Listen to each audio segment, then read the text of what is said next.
Konnichiwa. Today I'm going to show you how to make creamy and delicious soy milk ramen at home.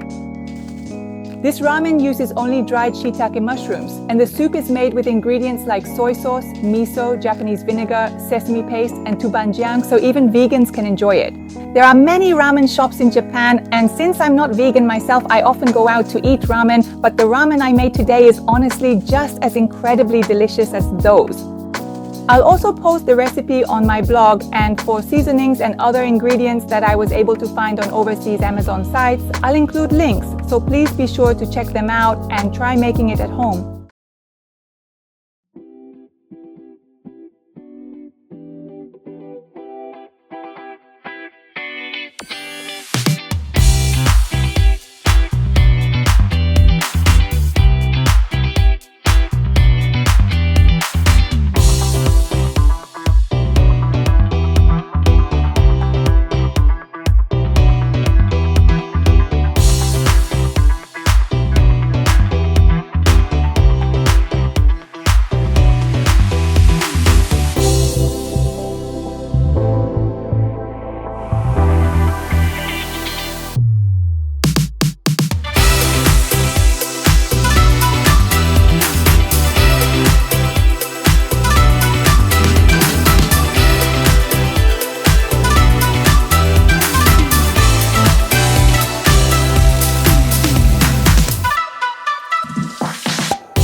Japanese umami dashi is basically made with kombu and bonito. So for vegans, I think bonito is something that you absolutely cannot consume. Dried shiitake mushrooms have a very strong umami flavor. So once you master how to use them, they become really convenient. And I think you'll be able to make all sorts of Japanese dishes.